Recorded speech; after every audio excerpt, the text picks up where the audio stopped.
नमस्कार दोस्तों, आपका स्वागत है आपके अपने YouTube चैनल पर।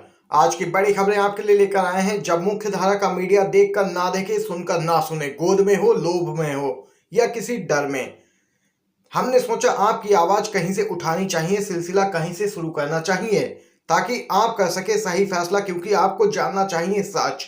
तो इस वीडियो के अंत तक हमारे साथ बने रहिए। हर वो खबर आप तक पहुंचाएंगे जो खबरें गोदी मीडिया नहीं दिखाता है। पश्चिम बंगाल चुनाव, बीजेपी अध्यक्ष ने रद्द की 2 रैलियां, दबी जुबान से कम भीड़ बताई जा रही है वजह। भारतीय जनता पार्टी के राष्ट्रीय अध्यक्ष जेपी नड्डा ने सोमवार को लेकर मंगलवार तक बंगाल में होने वाली 2 रैलियों को रद्द कर दिया था। कहा जा रहा है कि भीड़ कम जुटने के कारण भाजपा के राष्ट्रीय अध्यक्ष इन रैलियों में नहीं आए। ये दोनों रैलियां पश्चिम बंगाल के हुगली इलाके में होने वाली थी, जहां 10 अप्रैल को चौथे चरण में वोट डाले जाएंगे, जिसे भाजपा ने आपात स्थिति का हवाला देते हुए इन रैलियों को रद्द कर दिया। हालांकि रिपोर्ट के अनुसार भारतीय जनता पार्टी के सूत्रों ने बताया कि दोनों रैलियों में कम भीड़ आने के कारण जेपी नड्डा ने ऐन मौके पर रैली में आने से मना कर दिया। ये पहला मौका नहीं है, इससे पहले भी जेपी नड्डा की रैलियों को अचानक रद्द किए जाने पर पश्चिम बंगाल में भाजपा नेताओं की किरकिरी होती रही है। वहीं कहीं अमित शाह रैली में नहीं पहुंचने का कारण हेलीकॉप्टर में खराबी होना बताया जाता है, जबकि असलियत यह होती है कि रैली में भीड़ ही नहीं जमा होती है, जिसके चलते बीजेपी नेता अपनी रैली और जनसभाओं में ही नहीं पहुंचते हैं। ये तो बड़ी खबर निकल के आई है। देख सकते हैं भाजपा के हालात पश्चिम बंगाल में किस कदर हैं। एक बार फिर से यहाँ पर टीएमसी की सरकार साफ तौर पर बनती हुई दिख रही है। दोस्तों, पश्चिम बंगाल में ममता बनर्जी की वापसी लगभग तय है। एक और खबर जान लेते हैं। उत्तर प्रदेश में एनएसए का जमकर गलत इस्तेमाल, 120 में 94 मामले हाई कोर्ट ने किए रद्द। उत्तर प्रदेश में राष्ट्रीय सुरक्षा कानून यानी कि एनएसए के दुरुपयोग को लेकर सवाल उठने लगे हैं। एक मीडिया रिपोर्ट में दावा किया गया है कि उत्तर प्रदेश में इस कानून का इस्तेमाल गौ हत्या से लेकर सामान्य कानून व्यवस्था तक के मामलों में हो रहा है। अधिकतर मामलों में कोर्ट ने यहां तक कह दिया है कि पुलिस ने बिना सोचे समझे एनएसए लगा दिया है। रिपोर्ट के मुताबिक सबसे ज्यादा एनएसए के मामले गौ हत्या में दर्ज किए गए हैं। हाई कोर्ट की चौखट तक पहुंचे कुल मामलों का यह 1/3 से अधिक है। सभी आरोपी अल्पसंख्यक समुदाय से हैं और जिला मजिस्ट्रेट द्वारा प्राथमिकी के आधार पर उन पर गौ हत्या निवारण कानून से जुड़ी धाराएं लगाई गई थीं। इनमें से 30 मामलों में अदालत ने एनएसए के आदेश को रद्द कर दिया और याचिकाकर्ताओं की रिहाई का आदेश दिया। चलिए दोस्तों, ये तो बड़ी खबर निकल के आई है। उत्तर प्रदेश से सामने लगातार योगी सरकार एनएसए कानून का लगातार गलत इस्तेमाल कर रही है और वो भी खासकर अल्पसंख्यक समुदाय के लोगों के खिलाफ। राफेल डील में रिश्वत को लेकर राहुल गांधी ने मोदी सरकार पर साधा निशाना, कहा कर्म का फल तो मिलता है। कांग्रेस के पूर्व अध्यक्ष राहुल गांधी ने अपने ट्वीट में भगवत गीता और रामचरितमानस की तर्ज पर कर्म का उल्लेख करते हुए मंगलवार को राफेल लड़ाकू विमान सौदे में प्रधानमंत्री मोदी का नाम लिए बिना उन पर निशाना साधा और कहा कि जो कर्म करोगे उसका फल अवश्य भुगतना पड़ेगा। राफेल लड़ाकू विमान सौदे में फ्रांस के एक मीडिया संस्थान के भारत के एक बिचौलिए को रिश्वत देने के मामले का खुलासा होने के बाद कांग्रेस सरकार पर आक्रामक हो गई है और पार्टी ने इस संबंध में विशेष प्रेस कॉन्फ्रेंस कर मोदी सरकार से देश की जनता को स्पष्टीकरण देने और असलियत बताकर इस पूरे प्रकरण की व्यापक जांच कराने की मांग की है। वहीं राहुल गांधी ने राफेल प्रकरण में हुए इस नए खुलासे को लेकर सरकार पर हमला करते हुए ट्वीट किया, कर्म किए कराए का बही खाता, इससे कोई नहीं बच सकता। ये देख सकते हैं दोस्तों, बड़ी खबर निकल के आई है। अगली खबर जान लेते हैं। केंद्रीय बलों ने मतदाताओं के साथ मारपीट की है, यह कहना है सीएम ममता बनर्जी का।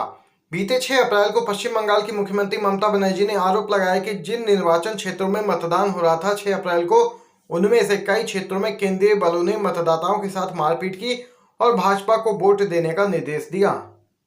ममता ने यह भी आरोप लगाया कि भाजपा कार्यकर्ताओं ने मतदान केंद्रों पर जबरन कब्जा कर लिया और तृणमूल कांग्रेस के उम्मीदवारों पर हमला तक किया। ममता ने एक चुनावी जनसभा को संबोधित करते हुए चुनाव आयोग पर आरोप लगाया कि वह सीआरपीएफ, सीआईएसएफ, बीएसएफ और आईटीबीपी की जातियों की अनदेखी कर रहा है। मुख्यमंत्री ने कहा कि वो लोग सुबह से ही लोगों के साथ मारपीट कर रहे हैं और उन्हें प्रताड़ित कर रहे हैं, जिससे कि वह लोग बीजेपी को वोट दें। मुख्यमंत्री ने कहा कि उन्होंने मतदान के दिन सुबह से ही हमले और हिंसा की कम से कम 100 शिकायतें मिली और निर्वाचन आयोग को इस बारे में जानकारी दी गई, लेकिन निर्वाचन आयोग ने इस पर कोई भी फैसला नहीं किया। यह बड़ी खबर निकल के आई है दोस्तों पश्चिम बंगाल से। अगली खबर की तरफ चलते हैं। किसानों की जमीन निजी कंपनियों को दी जा रही है, यह सरकार ज्यादा समय तक नहीं चलेगी, गुजरात में बोले हैं भारतीय किसान यूनियन के नेता राकेश टिकैत। भारतीय किसान यूनियन के प्रवक्ता राकेश टिकैत का कहना है कि मोदी सरकार द्वारा लाए गए 3 कृषि कानून किसानों के लिए नुकसानदेह हैं। ये काले कानून हैं जिनकी वजह से किसानों की जमीन छीनी जा रही है। टिकैत ने ये बातें अपने गुजरात दौरे के दौरान कही। वे 2 दिनों के लिए प्रधानमंत्री मोदी के गृह राज्य गुजरात आए थे। यहाँ टिकैत तमाम किसान संगठनों के पदाधिकारियों से मिले और किसान आंदोलन की रणनीति पर चर्चा की।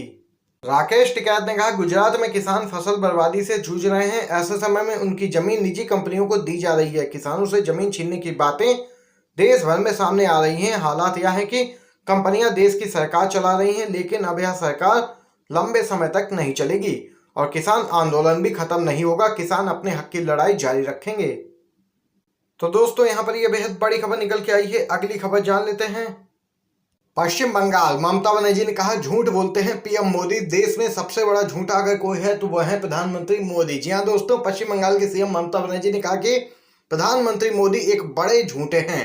ममता ने तीसरे चरण के मतदान वाले दिन कूच बिहार इलाके में एक चुनावी जनसभा को संबोधित करते हुए कहा कि मोदी अपनी हर सभा में उन पर ताने मारते हैं और झूठ बोलते हैं।